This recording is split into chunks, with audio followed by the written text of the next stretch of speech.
Hello and welcome to Rathods IAS Academy. Today in this session, we are going to see very important articles that appeared in our today's newspaper. So let's get started with our discussion. First, I'll let you know important topics of the day, and later on, we're going to see those topics from both prelims and as well as mains point of view.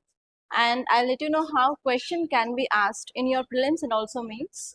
And at last, we are going to see some prelims practice questions case. Okay, let us see the topics of the day. The first topic is Framework Deal outlines Tehran's pledge on nuclear weapons, $300 billion US relief. As we know, recently US and Iran came up with a deal, peace deal. So here this deal is going to be signed soon. So here we have to see when it is going to be signed and what are the reliefs which are going to be given from your side and what are the things which are promised from Iran side. And this topic is important from GS paper 2 under international relations. And next there is one image related to one important major riverine island in our country that is called as Majuli Island. And already UPSC asked prelims based question on this Majuli Island. So if you are getting that kind of images, for sure UPSC has tendency to ask again related to that in next year. So here this topic is important from 2027 prelims point of view. And next topic is UCC bill to be tabled in monsoon session of MP. So here you have to see about UCC, and it is very important from your directive principles of state policy, and article 44 of our Indian constitution talks about it. So here you have to see in detail about UCC, and this topic is important from your mains. And next topic is innovate or be eaten. So this article is talking about innovation in India, what we did for innovation. And this article is saying that yes, we are having some challenges related to this innovation. So how we have to overcome that innovation related challenges. So this topic is important from governance point of view from GS paper 2. And next topic is health data must drive action, not just headlines. As you know that recently National Family Health Survey 6 released data, and from that time onwards you are seeing lots of articles in the news related to that, highlights and challenges of that data. So this article is saying that so whatever the data we got from that health survey, so we have to use it for policy making rather than it should be this headlines or highlights in the news or media. So this topic is important from again GS paper 2 under governance. Okay, see this title guys. So title says Framework Deal outlines Tehran's pledge on nuclear weapons and $300 billion US relief. So what is the meaning of this title? Okay, US is going to give $300 billion of relief for Iran, right? What in return Iran is going to do? Iran is going to do some pledge related to nuclear weapons, right? So here you know about what is the issue between Iran and as well as US. Because of that only West Asian crisis started around 3 months ago, right?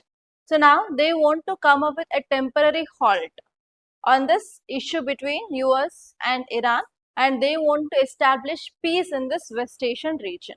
So because of this they came up with a framework. Okay. Now why it is in news is, if you see this infographic, you will understand what exactly this article is saying. So if you are not understanding the headlines, if you read the newspaper, then there will be some this kind of infographics. So go through that infographics. In that infographics, they will give the clear-cut data, right? Like when it was started, what is it, highlights of that article will be given in this infographics. They will give you key information. So if you see this infographic, it is talking about peace process between Iran and US, and they came up with 14-point framework, and this framework is going to be signed tomorrow at place in Geneva. They are going to sign. And what are the US pledges? What is the thing? What are the assurance given by US? First one is they are going to lift, means remove sanctions on Iran's products and services. They are like crude oil and as well as banking services, whatever it may be. So on which US imposed sanctions till now, they are going to be removed. That is the first important pledge from US side. And next one is immediate lifting of naval blockade. So US is asking Iran to remove this naval blockade. And next one here is withdraw the forces from surrounding areas. Around this Iran, yes, US has the military bases, and by using that military bases, US is trying to attack this Iran, right? So now US said that we are going to withdraw US forces surrounding this Iran. So these are the pledges from US side. And in return, Iran also has to sacrifice something, right? So what Iran said is, yes, we will restore pre-war traffic through Strait of Hormuz. So before this 3 months, how the Strait of Hormuz was used. So in the same way, we are going to restore the traffic. That means we are not going to stop any movement of ship and we will open the Strait of Hormuz. That is the thing which said from Iran side. And next one is we will never produce nuclear weapons. The issue between US and Iran is mainly enrichment of uranium that will be used for making of nuclear weapons. So now Iran gave an assurance that we will never produce nuclear weapons. Okay, only if we are using this uranium, we will use for civilian purpose, only for making of electricity. So that is the assurance given by Iran side. So this is the thing. Okay, clear? So these are the major points that you have to remember related to this framework of peace between US and Iran. And who mediated this? Pakistan. Okay. If you see the key features, what I said, the same thing, nuclear restrictions. There will be no further uranium enrichment for making of nuclear weapons. And next one is sanction relief. Yes, US is going to remove the sanctions on Iran. And it is for how many days? 60 days. It is for temporary period. And we are ensuring what? Maritime security through this Strait of Hormuz. So Iran will be opening the Strait of Hormuz and it will be allowing the movement of vehicles, that is ships, and Iran will not attack any ship. So that we are going to ensure maritime security in this area. And this one is obviously we can ensure regional security. If US is withdrawing its troops, its army or military from surrounding of Iran, if they are stopping this kind of attacking on one country on another, obviously we can ensure regional security. And we can improve or we can go for reconstruction of infrastructure which had been spoiled. So that what happened? Again, economic activities can revive in this area. So these are the important points related to this 14-point framework between Iran and US. And if you see what is the implications for India, first one is obviously what happened? We can ensure energy security. Now we can expect the ships which is carrying this gas and as well as oil will reach India on time. Then what happened? Obviously we can enhance energy security and even the price of this crude oil in international market will be reduced. So that in India, diesel and petrol price will reduce and we can control inflation. And next one here is, we are developing one port in this Iran. The name of that port is Chabahar port. And India invested lots, like more than 25 billion in that development of port itself. If US is attacking Iran and if suddenly that bomb falls in this Chabahar port, obviously we will be getting loss in our investments, right? So because of this peace deal, we can enhance that our asset in Iran is safe. And next one is diaspora safety. You know, Indian, especially migrants from India, their first destination will be Middle East in search of jobs.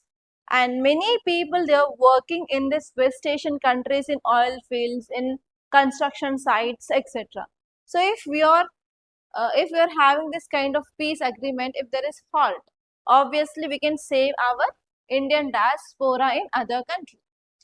And next one is obviously our stock market will be reviving once again. So these will be the impact on India, guys. Now tell me, what are the challenges do we have? Is that much easy to sign this kind of agreements to make peace between the countries which are fighting from last 3 months? Do you think it happened? Normally in our families also, this kind of conflicts will happen between the family. Is that easy to resolve that issue between the families? Between that families only, it will take some years together to. You might have seen many movies, no? One generation will be fighting and they will be like separating, and next generation people will be falling in love, and with their marriage those two families will be meeting like that, no? So is that much easy to sign this kind of agreements between the countries? No. So here we are having certain challenges. What are those challenges? The first one here is trust deficit. Even our Prime Minister in yesterday's class we discussed, no, in G7 summit, he made a statement that countries are facing this trust deficit, not the resource challenge. Trust is not there. Because of that only wars are happening, trade wars are happening between the countries, supply chain disruptions are happening. Yes. So the first important challenge here is trust deficit. We cannot trust either Iran or we cannot trust this Donald Trump. Yes, we don't know when this Donald Trump will behave and why he will behave. No one knows the reason. So that is the one important problem, that is trust deficit. And next one is, yes, they are saying that we are going to come up with this framework. All these are the points in that framework. We will work on this. But there is no proper verification mechanisms. Are they saying that this is the so and so organization will be verifying whether we are following this or not? No. So there is no verification mechanism related to this agreement. So if there is no verification mechanism, will those countries will stand on their promise? This is also one important challenge. And next one here is not only this issue which is going on between US and Iran. So Iran is supported by Hezbollah. Hezbollah is located in Lebanon, right? So here, if these two countries are coming with a framework, in that framework, did they added any of this stakeholders outside this Iran and US? No. So outside people can influence this framework, right? So that can happen here. So this is called as regional rivalry. So there are other people who are acting outside Iran also may disturb this kind of peace framework, and again they may enter into war once again. So these are the challenges between related to the signing of agreement between Iran and US. Are you understanding? So in this way you have to analyze the things. Okay, see this image, guys. What can you see here? Country boat, water. What are these animals? Buffaloes. Okay, so here this image is saying about one important island, that is Majuli island. So here this image is saying that villagers lead their buffaloes across Brahmaputra in Assam's Majuli district on Wednesday to safer areas amid heavy rain and rising water levels. Okay, to understand this, we need to know the concept of island. What is the meaning of island? Okay, it is a piece of land which is covered by water on four sides. For example, it is a piece of land entirely it is covered by water. It is called as island. So what if a piece of land covered by water on three sides? Yes, peninsula. India is a peninsula because it is covered by water on three sides. Example, Arabian Sea, Bay of Bengal, down Indian Ocean. You know that, right? Okay. So you know what is the concept of island. Okay.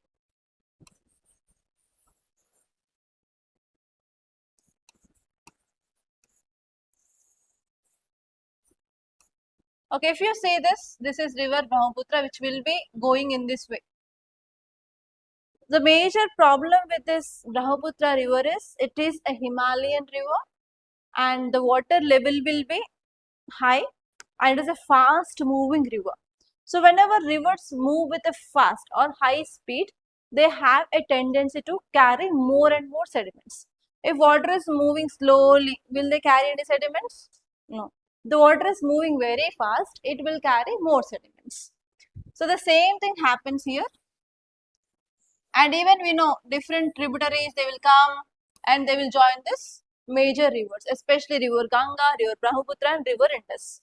So what happens here in this Brahmaputra river here is, it is moving in this way and the tributaries are coming in this way. So like that, what happened, between some land area is formed and it is surrounded by water together. In that way, this island is formed. And this island is formed because of this river system.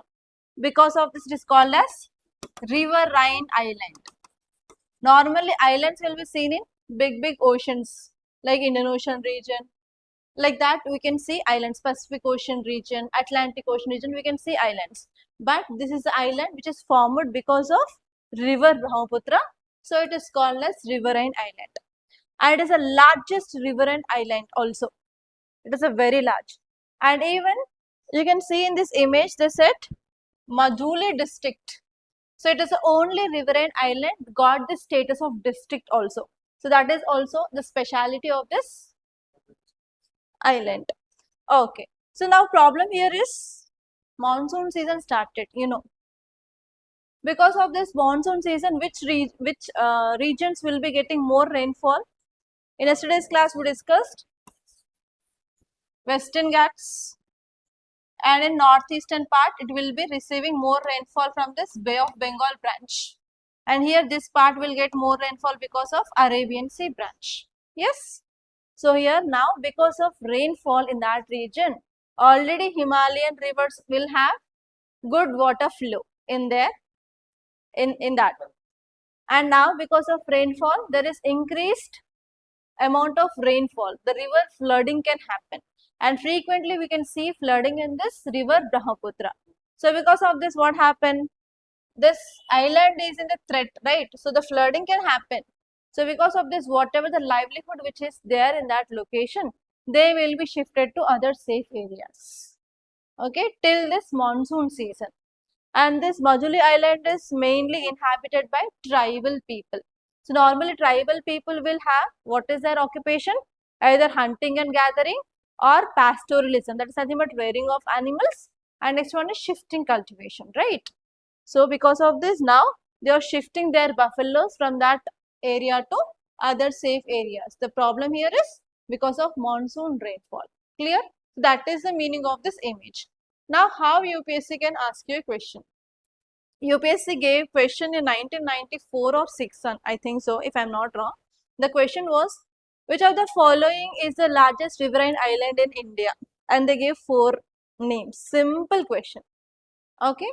And if UPSC wants to give question now, will UPSC give that simple question? For sure, no. It will be giving statement based questions. Consider the following statements regarding Majuli Island, and they may give you statements and they will ask you to identify correct statements, and they will give you new pattern of options. All 3 statements are correct. Only 1 statement is correct, including statement 3. 2 statements are correct, including 2. No statement is correct. So like that, UPSC will give you new pattern of options. Okay. Now let us see some facts of this Majuli Island. Okay, if they are giving a question on this Majuli Island, it is a riverine island. So UPSC has a tendency to change the name of the river which forming that island. Yes or no? It is easy to change, no? So here you have to remember, this island is formed by which river system? Brahmaputra. UPSC can change it to Indus or Ganga or Krishna or Godavari. Okay, you have to be very careful. It is formed by river Brahmaputra, and it is world's largest river island also. And in which state it is located? It is located in state of Assam. And next one here is crops. So in this island, as you all know that this kind of soils are very rich in alluvium. Because of this, we can grow crops here. So which kind of crops can be grown here? We can grow rice. And rice is the primary cultivated crop, and it is a primary livelihood for the residents of Majuli Island. and they'll go several varieties of rice. You know, in rice we can see different varieties. If you go to DMart, we can see 5 to 7 different types of rice. In basmati also we'll get different type. Based on that type, the price will be varied, right? So here they will grow Komal Sol, Baumodan. So these are Baumodan and Komal Sol. So these are the rice varieties which are grown in this Majuli Island region. And mostly this area is inhabited by 3 major tribes. Those tribes are Mishing, Diori, Sonowal, Kachari. So these are the tribal people who will be living in this Majuli Island. And if you see the culture, they are Neo-Vaishnavites. You know this Vaishnavites, Shaivites? Shaivites are the worshippers of Lord Shiva. Vaishnavites are worshippers of Lord Vishnu. So here we can see Neo-Vaishnavite culture in this island region. And actually, this religion started in that area around 16th century. And the famous saint reformer who introduced that religion in that area was Srimanta Shankara Deva, and he was disciple of whom? Madhava Deva. Okay, just remember about this person. So he introduced this Vaishnavite in that Majuli Island area. That's it, guys. And Majuli is very famous for mask making and as well as pottery tradition also, pottery making. So related to that kind of arts we can see in that Majuli Island. Okay, see this article, guys, very important topic. UCC bill to be tabled in monsoon session of MP Assembly. So here the keyword here is UCC. What is the full form of UCC? Uniform Civil Code. Okay, Uniform Civil Code. So what is this Uniform Civil Code? Uniform means same. What is civil? Don't know. What is code? Some code. Okay, so I'll tell you in a simple way. India is famous for different religions. Different religion people are living together in our country. For example, Hindus, Christians, Islam, Jains, Parsis, Buddhist, whatever it may be. And different religions have their own religious related laws. Yes, so Hindus will be following Hindu code. Muslims will following Islamic law, that is Sharia law. Christians will follow their own law. Like that, each and every religion is guided by their own personal laws. Okay, for example, if you take even marriages in Hindu marriages, what is the tradition? They will tie Mangal Sutra. In Islam, this they will sign. In Christians, they will exchange rings. Like that, they have their own religious belief and their own culture. If there is any dispute happen after marriage, if they want to go for divorce, in that also religions based laws are there. So because of this, is it causing any discrimination based on religion? Yes, discrimination based on religion is happening. But we have Article 14 of our constitution which states that right to equality. There should not be any discrimination based on religion, caste, gender. But based on religion, there is discrimination which is happening related to civil matters. What are the civil matters? Marriage, divorce, adoption of child, and even acquisition of property from their parents. Okay, so related to all these things, there is discrimination based on religion is happening. And on one side, Article 14 is saying that there should not be any discrimination based on religion. So because of this, in DPSP, Directive Principles of State Policy, we have Article 44 which talks about Uniform Civil Code. Related to the civil matters like marriage, divorce, acquisition of property and adoption of a child, so we need to have a single law. That is called as Uniform Civil Code. Are you understanding? So here, before we got independence, Goa implemented this UCC. And after we got independence, recently, I think around 2 years ago, the first state implemented this is Uttarakhand.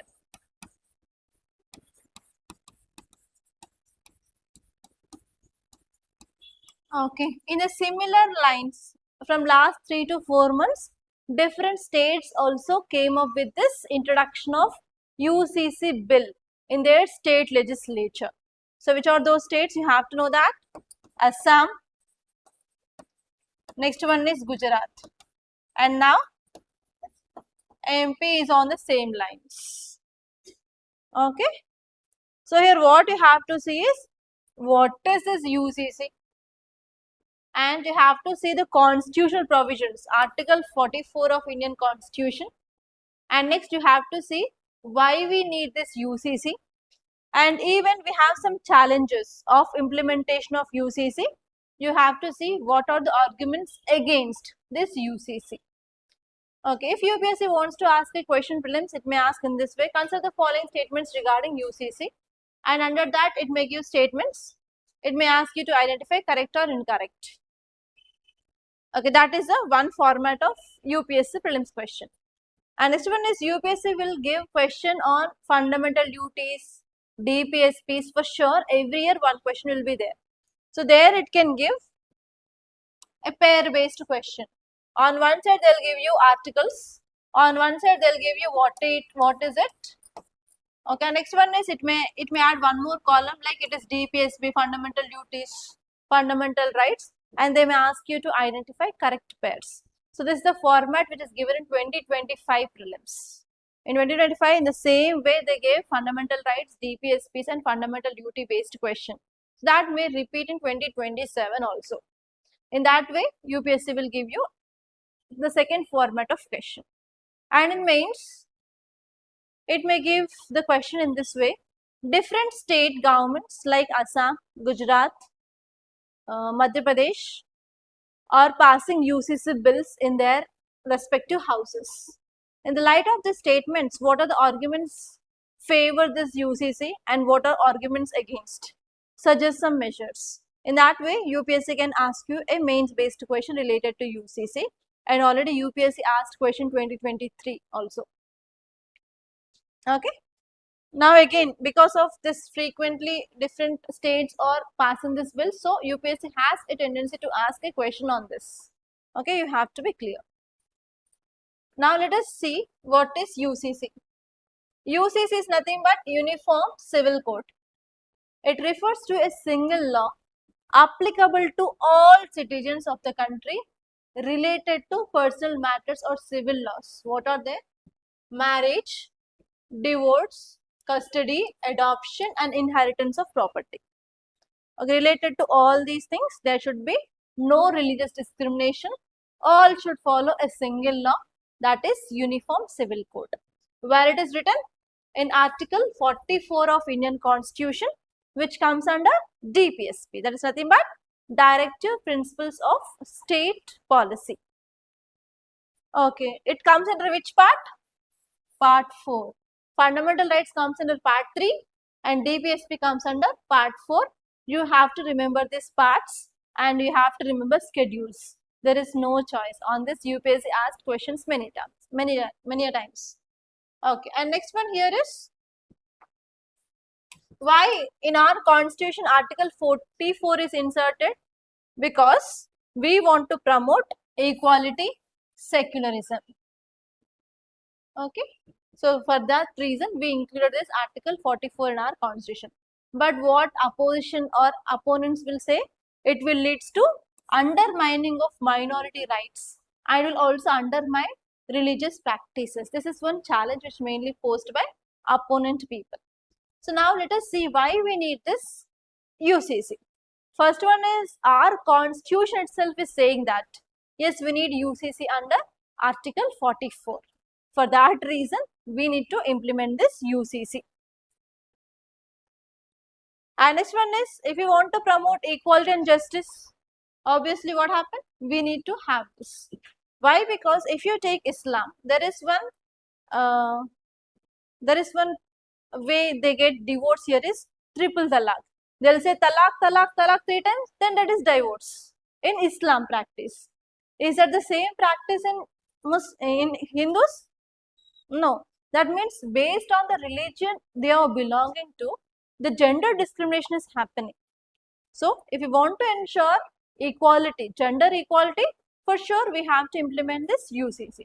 That is the second idea why we need this UCC. And this one is obviously we can improve national integration. So there is no separation or there is no separate kind of judgment which is given by the judiciary based on their personal laws anymore now if you are implementing this UCC. So because of this we can improve our integration, national integration. And next one is obviously it will reflect our India's secular values also. And it will be very simple for the judges to give judgment if you are having a single law, right? For example, before a judge, if there is any case of Hindu related to divorce, if there is a case of divorce related to Islam, if there is a case of divorce related to Christian, they have to refer their religious laws and give the judgment, right? But if you are having a single law, it is easy for the judges to give the judgment. Okay. And next one here is we can reform our already existing laws by this UCC so that we can ensure empowerment of women and we can improve equality for women. Okay, so that is the thing you have to remember. And what are the arguments against? Some people will always, they will say no, it is not correct. Why? Because in the same constitution we have Article 25. What is Article 25 talks about? Right to religious freedom. So it is their religious freedom which is getting violated. This is again the argument against.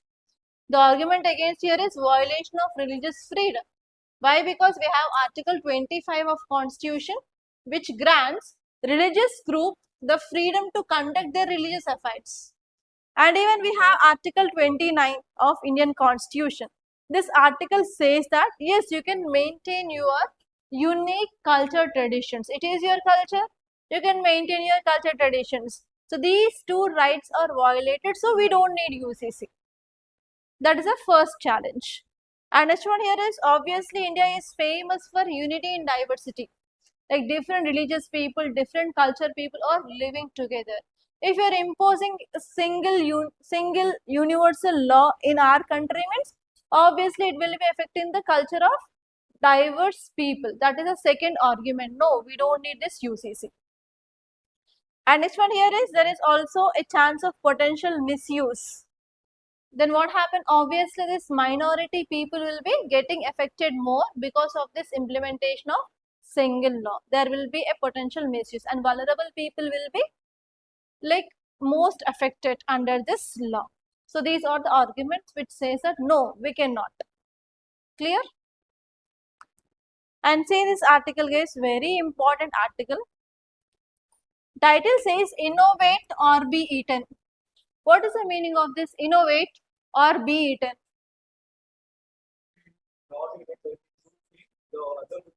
Yes. So if you are not strong, others will take you or others will abuse you like that.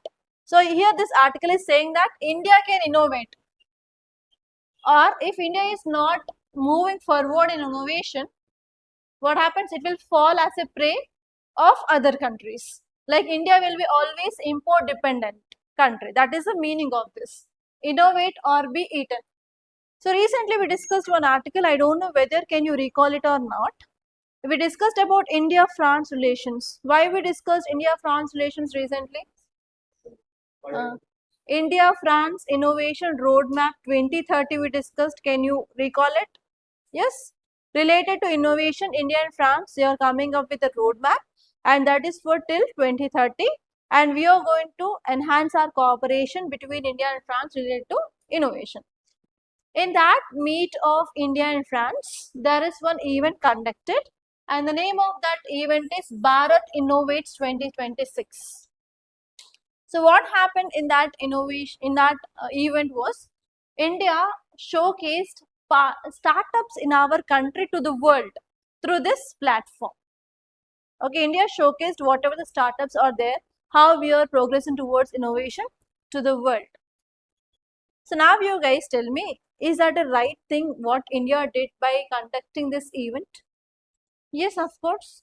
So whenever we are having this kind of platforms, then only we can showcase what is happening. So if we showcase what is happening, then only Other countries will try to invest in our country, and other countries will try to purchase our products, will get markets. Yes or no?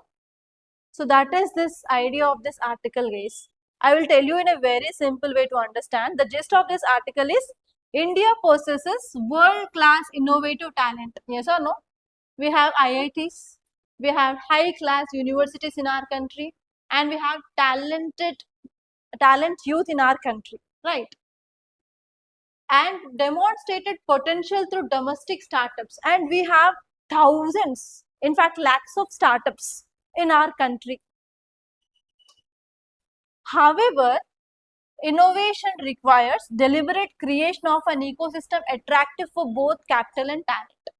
If we want to improve innovation in our country, what we need first one is funds. If there is money or capital, then only we can start startup and we can run some business. And if money is there, and second one, what we need is human resource. We need talented persons who can do it. If there is no talent or if there is no fund, we cannot move towards in this innovation. The problem in our country is we have talent, but the problem we are facing is we don't have funds. Okay, so this article is saying that India will remain a consumer or incremental player rather than a frontier creator in critical technologies if government is not focusing on the funds. Are you understanding? So the thing that we understood by participating in this event is, yes, we have talent in India. Yes, we have startup ecosystem, but the main problem is funds. If government is not providing proper funds to the startups, or if government is not providing capital facility for the talent pool in our country, means India will be always be as a country to import the goods from other areas. India will not excel in that field. India will not become an exporter. So that is the idea that we learned from this event after participating in this event. Are you understanding? So now this article is saying that in clearly, India participated in this Bharat Innovates 2026, and after this participation we can understand that India is having good talent pool, and also India have good startup ecosystem, and we are globally competitive to other countries. In this kind of international summits or international events, different country people will participate. I think in your college days you might have participated in events. Fest will be there after end of every year, and different college people will be invited to participate in poster presentations, video presentations, debates, essays. I don't know whether you have participated or not. Even at that time, we went to Bangalore to participate in one international event during my college days. So if you are participating in that kind of things, what happened? We can understand where we will stand, where our knowledge is, and where we are lagging behind. Yes or no? So the same way India participated in that event, we can understand that yes, we are globally competitive. What other countries are doing, we can do that. We are on that same path. And we identify the problem. Problem is funds. We don't have funds, and government is not encouraging this startups. Okay, now this article is saying that if we want to improve our innovation ecosystem in our country, we need two things. First one is capital, second one is talent. In this capital, especially we need venture capital. Do you know this venture? If you're starting any startup, so whatever the initial amount that we will invest in that startup is called as venture capital. And who are investing in that new projects is called as angel investors. You will come across these topics in your economy. As of now, remember that when we are starting any startup, whatever the initial amount we need to start that startup is called as venture capital. So venture capital, whenever we are investing in any startup, we have to evaluate what is the risk, and we have to evaluate what are the ideas. So what government identified is whatever the venture capital is there in India, it is globally competitive. And this one here is whatever the tax policies are there, this tax policy should be clear, stable and predictable from government side. So if it is done, then we can have a good capital. And second one is we need to have the talent. And India is having good talent. But what is happening? The talented people are not getting opportunities in India. So if they're not getting opportunities in India, will they stay in India? They'll go to other countries. The emigration of talent is happening. Talent pool is going to other countries and they are investing their talent in other countries and they are developing already developed countries. That is the thing which is happening in our country. What government has to do? Government has to tap that talent. Government has to stop that emigration of talent. So when government can stop it? When that people believe that government of India is providing proper environment for their growth, obviously they will not go other countries. That is the thing. And next one here is we have to ensure other problems which are there in our countries. Pollution is increasing, and what are the things which are there in our country? We have to make affordable, and we have to ensure public transport system so that we can decrease the pollution. And next one is we have to increase the quality of life investments also so that we can enhance this talent pool. So these are the things which mainly said in this article. And if we are focusing on these two, like whenever we are stopping this talent pool to go outside, and the next one is whenever we are providing proper capital to these people, obviously we can boost our innovation in our country. So if government is taking that steps, obviously we will become a front runner in innovation across the world, especially in different sectors like space, defense, materials, high value jobs we can create, and we can reduce our import from other countries, and India can become an exporter country rather than importer country. And next one here is obviously in geopolitics also India can showcase its voice. It can raise the voice against global challenges. And next one here is we can also retain our top talent so that we can enhance better urban livability in our country, and we can decrease this brain drain, and we can improve overall quality of life in our Indian cities. So that is the thing which mainly said in this article. Is clear? Say this article is health data must drive action, not just headlines. What does it mean? Recently, National Family Health Survey data 6 released, and in that data we have both good points and negative points. So what are the good points? Increased institutional deliveries, decreased MMR, increased quality of healthcare for that is baby and mother. That is a highlight. And apart from that good thing, this same data released which says there are lots of negative things in our country. So here this article is saying that health data must drive action, not just headlines. The problem in our country is what are the data released by this kind of surveys, that too authentic data. They took some years to release this data. We are not implementing or we are not planning according to that data. Rather than that, this data is becoming just headlines in newspapers, news channels, etc. That is a worry which is expressed by this author in this article. Are you understanding? Okay, now let us see exactly what is happening. The health data in India is underutilized. Instead of driving accountability, program changes, and better budgets, it is mostly generating headlines and selective government praise. Only the positive thing is mainly seen in many headlines. Yes, increased institutional delivery, like that. Whenever this first article released related to this NFHS, the first article we discussed is only institutional delivery, which is a positive thing. Based on that, we are praising government. But other than that, there are lots of negative things which highlighted in this report, but that is not properly highlighted in news articles. Okay, next one here is the true value comes only when the data leads to timely action and accountability. So this article is saying that we need accountability, we need timely action. So this kind of some important keywords that you have to use in your answers: accountability, program changes, better budget, and next one is timely action. Like that, you have to use this kind of keywords in introduction or in your conclusion of your answer. That will bring you some extra half mark. Okay. So now let us see what are the health issues highlighted in this data. The first one is rising obesity, diabetes, hypertension. Okay, there is increasing of non-communicable disease. That is the first point. And next one is anemia levels are stagnant. Anemia is nothing but low hemoglobin levels, especially seen in women and children in remote and tribal areas. So this level is stagnant only, and that means no change in this anemia levels. And next one is there is high out-of-pocket health expenditure. You know, out-of-pocket expenditure, right? So if you're going to any government hospital, everything should be free. But there will be no facilities in that government hospital.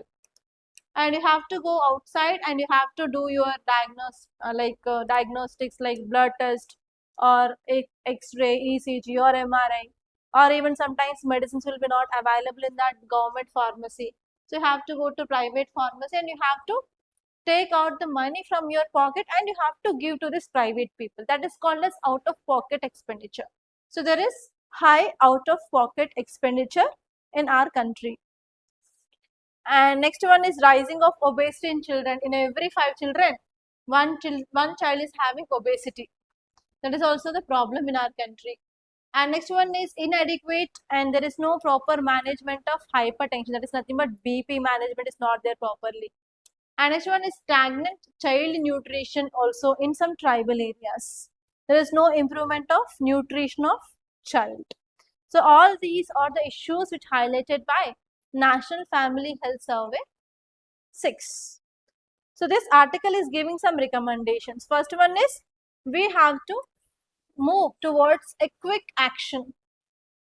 So after one survey data is released within 30 to 45 days, we have to plan proper national level and state level notes, and based on that we have to design some specific programs to address that problem. So in that way we can use this data. We should not leave this data like that. If you're getting data within 30 to 45 days, we have to establish one expert committee and we have to design national level and state level plans. And next one here is serious review meetings. After designing this programs and implementation starts, we need to go for review, like whether it is working or not. If not works, so what can be done? If it is working, so how can we do it better? So like that we have to go for review also. And next one is we have to integrate the better data. And we have to go for real-time platforms. And we have to generate analytical information. And next one is we have to go for releasing of raw data. Like after implementation of scheme, again we have to collect data and we have to see whether do we have any change or not.